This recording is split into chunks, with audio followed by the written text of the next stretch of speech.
Avec à mes côtés Guillaume Meurice qui a appelé une institution que nous adorons, que nous embrassons à l'avance. Déjà. Alors attendez, parce que c'est le bordel. C'est le bordel. Alors dans la campagne, ça on le sait, puisque ça ressemble à un film coécrit par David Lynch et Patrick Sébastien. Mais c'est le bordel pour nous aussi au niveau des temps de parole des candidats. Alors la règle est pourtant simple, égalité stricte durant les 15 derniers jours avant l'élection. Moi je suis d'accord avec le principe, c'est la démocratie, mais c'est l'application du principe qui pose problème, parce que ça pose un certain nombre de questions. Par exemple, est-ce que les ivres virgules d'Alex sont décomptés dans le temps de parole de Jean Lassalle? Voilà, exemple de questions. Alors pour y voir plus clair dans tout ça, j'ai appelé ce matin Sylvie Pierre Brossolette, qui est donc membre du CSA, Conseil supérieur de l'audiovisuel, et j'ai commencé avec un cas pratique. Par exemple, si moi je dis je soutiens Jacques Cheminade. C'est du temps de soutien pour Jacques Cheminade. Donc à partir de maintenant, mon temps de parole est décompté de celui de Jacques Cheminade. Absolument. Ouais, enfin je sais pas si je suis un bon soutien pour Jacques Cheminade. Oh, vous vous sous-estimez. Bon, du coup, j'ai changé d'avis. Je soutiens plus Jacques Cheminade. Eh bien, on ne vous comptera plus. Ah, on me compte plus, d'accord. Mais le temps entre les deux a compté pour Jacques Cheminade. Le temps que vous avez mis à prononcer les paroles « Je soutiens Jacques Cheminade » sera compté. Ah oui. Désolé, Jacques, puisque je lui ai bouffé 2 secondes et demie de temps de parole, finalement. Je le note. 2 secondes et demie pour Jacques Cheminade. Je suis désolé, Jacques. Je sais que tu n'avais pas besoin de ça en ce moment. Mais bon, il est soutenu par les Martiens. Il va se remettre. Alors, bon, attention, cependant, je dis Martiens, mais il faut qu'on pige les Martiens. Si on ne comprend pas, c'est compliqué. Je parlais de Jean Lassalle tout à l'heure. Bon, d'ailleurs, voilà, c'était ma deuxième question.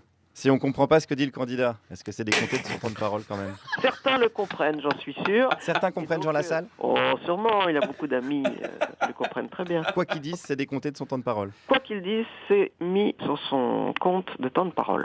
Voilà, alors je vous rappelle que dans ma chronique de la semaine dernière, il avait imité le veau qui tête. Exact. Pendant 10 secondes, donc le CSA a noté veau qui tête, Jean Lassalle, 10 secondes.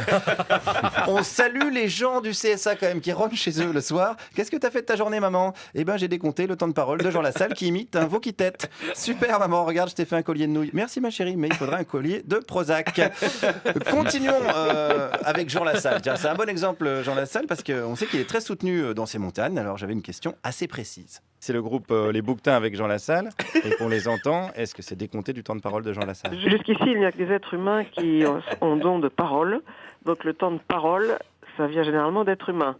Vous pouvez aussi avoir un groupe d'amis qui s'appelle le groupe des Bouquetins. À ce moment-là, si vos amis qui s'appellent le groupe des Bouquetins s'expriment pour vous, c'est encore du temps de parole humain. Mais si c'est des humains qui s'appellent les Bouquetins et qui imitent des Bouquetins. Ah, ben ça, si c'est vraiment très bien imité des Bouquetins, ça n'est plus un temps de parole. Ah, mais si en langage Bouquetin, ils disent qu'ils soutiennent Jean Lassalle.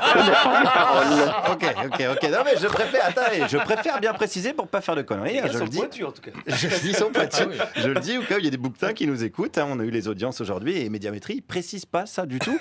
Nous, on se doute qu'il y a quelques hyènes qui nous écoutent parce qu'elles sont fans de Clara Dupont-Mono. Parce que c'est un petit peu le même niveau d'empathie.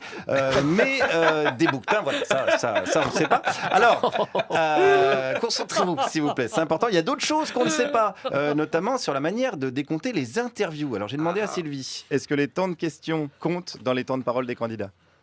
Alors, c'est très simple. Alors, attention, parce que quand le CSA dit c'est très simple, je préfère mettre en garde tout le monde là-dessus. Vous avez quand même intérêt à vous sortir les doigts du cortex, parce que sinon, ça va mal se mettre. C'est comme quand Macron dit je vais être très clair. Si t'as pas un CAP enculage de mouche, tu pars pas gagnant. Alors, on s'accroche et on y va. On ne compte pas la première question dans une interview. Après, on compte le temps des questions, sauf si elles excèdent 30 secondes. D'accord, si on fait des questions de 29 secondes, donc... on est bon. C'est décompté du temps de parole du candidat. Non, c'est compris. Oui, c'est pas décompté, c'est compté. Oui, alors attendez, je vous avais prévenu. Non, c'est pas simple, c'est pas simple. Donc je résume. Si les questions font plus de 30 secondes, on arrête le chrono. En gros, d'accord, c'est pigé. Si elle a la réponse dans la question, c'est pareil. Compliquez pas tout, Charline, s'il vous plaît. Que tout le monde reste bien concentré, on continue. Donc si on l'interroge 2 minutes, qu'on pose 3 questions de 29 secondes, il aura 33 secondes pour s'exprimer. Oui.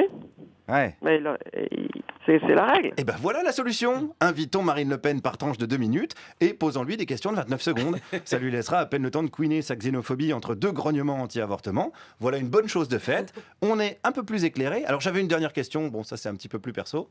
Est-ce qu'à la radio, on a le droit de boire à l'antenne? Tant qu'on ne vous voit pas sur une image diffusée sur des écrans régulés par le CSA, ça ne nous regarde pas. Nous, c'est sur Internet. Donc, Internet, vous faites ce que vous voulez. Eh ben merci le CSA, madame. Allez, merci Sylvie.